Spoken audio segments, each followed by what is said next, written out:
Hello everyone, welcome to another video. Today we are gonna look into Immortal expertise breakdown for attack Immortals, and I have tested all the three skills myself, and also I'm gonna show you guys some result of my testing and give you guys an idea which one might be the better one and which one I do prefer, and also which one I'm thinking to use on all of my Immortals. So let's take a look at the specialization skills for attack. The first one being the Thought Battle. Night Spirit. Increase your damage and attack speed by 9% after entering battle at level 1. It can go up to it can go up to 30% on both of them, which in my opinion is very good. The second one being a Breakout Destroyer stance. Increase your crit rate and damage by 9%, same as first one, but with crit, and increase up to 30% as well. The third one being the Final Strike Whirlwind Shock. In my opinion, not that good, because you can see here after the battle starts there's 70% chance to deal physical damage. Damage dealt 90% to all enemies every 9 seconds, and the damage rate is up to 300%. I think it's better than some skills, but in my opinion it's still not going to do near the damage that it should be, and in this video you're going to see that as well. So now we are in the arena, and I want to show you guys my testings of each specialization for attack. So I have been having the Thought Battle on Alex for a while now, and it's kind of doing a very good damage as well. Let's see if it's here. There we go. That should be level 3. Yes. So it's doing decently.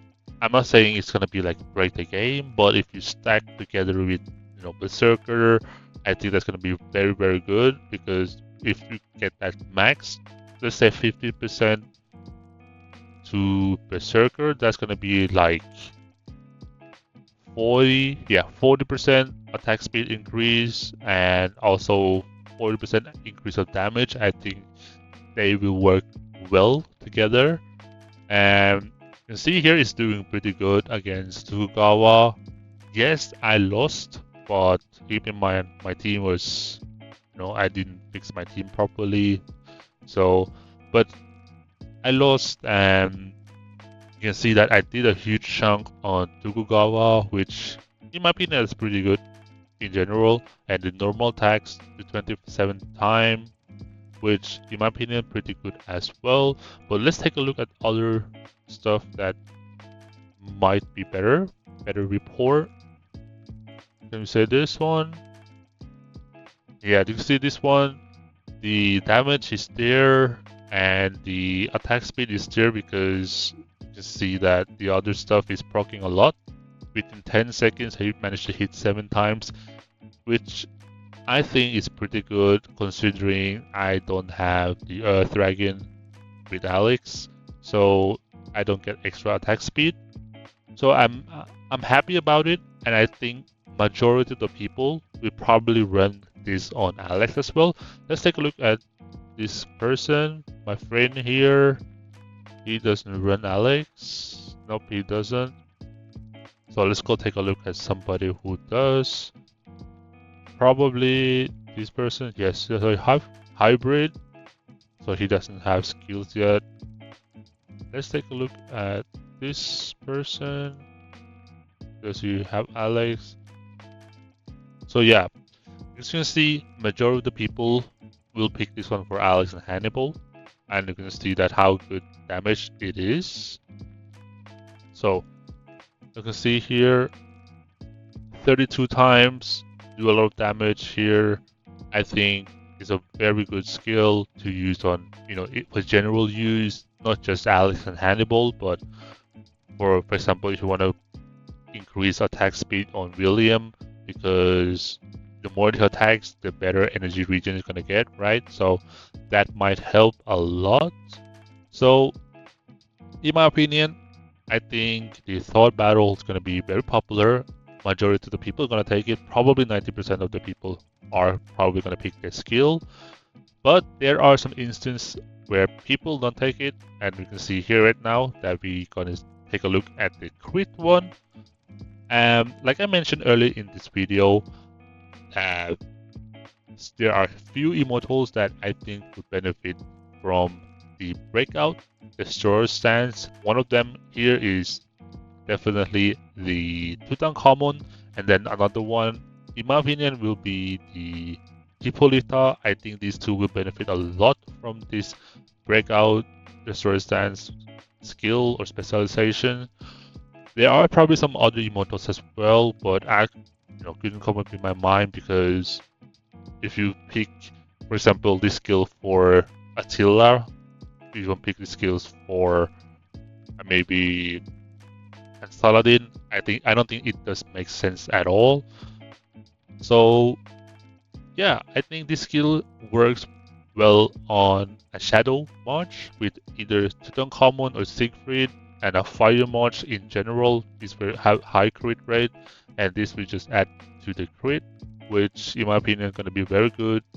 Then it means you don't need to use weakness anymore, but you should. But if you do want to use with the Shadow March or Tutankhamun, for example, like my friend here, he used this alongside he get 18% crit rate from the skill, and then he have weakness as well, so he get like 38%, which pretty good.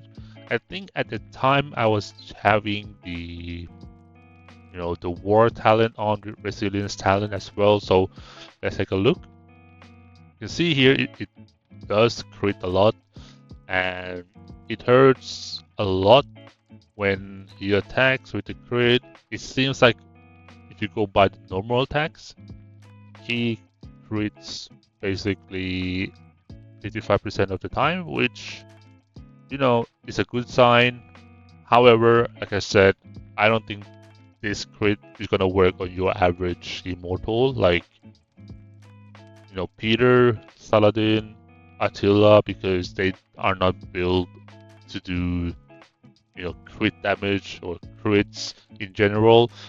So I don't think a lot of people are gonna be choosing this one. But those who does, I think you have to think wisely, because you have to play around the crit only, and most of the time the one that picks crit rates, I think it should be the main carry of your team, like you see here with Tutankhamun. So yeah, I think it's gonna be good. I'm definitely gonna pick for my Tutankhamun as well, and when I finish my Shadow March. So it's gonna be very interesting to see what kind of damage it's gonna be doing. But you can see here I got blueprint already on how we should do.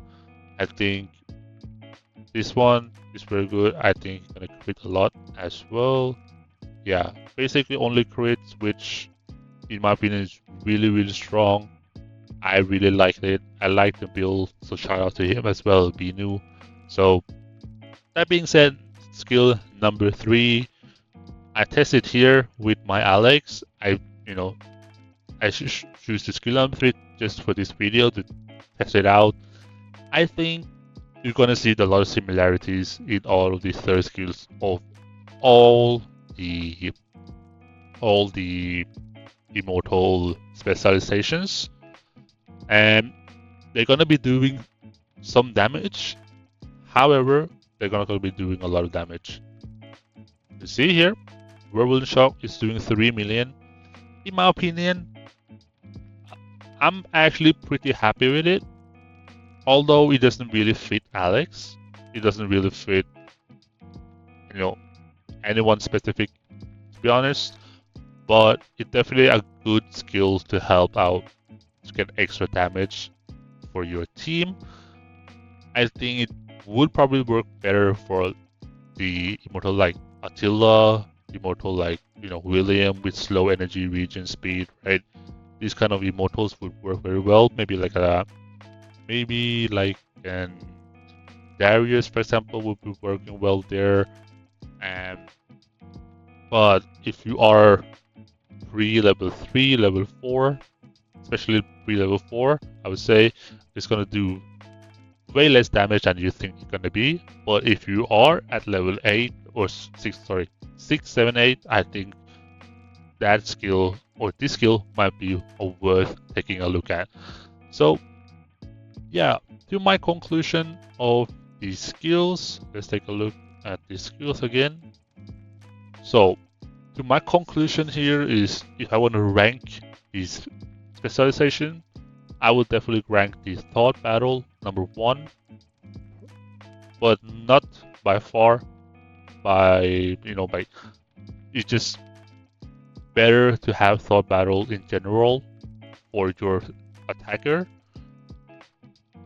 And I think the extra damage increase and attack speed would definitely help a lot of the epic immortals. And I think for breakout I would go to number 2, but it's not far behind the thought battle. For some situation like crit, like we saw with Tutankhamun, I think this one's gonna be a beast. But it's very niche for attackers to use this as the skill. A lot of the attacking immortals probably gonna crit a lot because you have to play around the crit a lot, and like I said earlier, it's gonna work out if your attacker is gonna be the main carry in your team, like we saw in the early in the battle report I showed you guys. As for number 3 here, I think it's very situational. It might probably worth taking a look at if you're for your 3rd, for your 4th match, but for your main, I don't think it's gonna be very good. So maybe in IB League, gonna be something to look at. But in general, if we're used to do some extra damage, probably won't work fine. But if you're gonna use on Alex, gonna use on Hippolyta, I don't think you should be touching that skill unless you are at least level 6, 7, or 8. So yeah, that's pretty much my conclusion of the attacking specialization. I do hope you guys enjoyed this video, and before watching the video, if you don't know which one you want to go for, I hope I managed to show you guys battle reports, explanations, and my thought on these specializations. And after watching this video, I hope you guys know what to pick for yourself, and you have an idea what you want to do with these specializations and how you want to build your team. So thanks you guys for watching. See you guys in the next video.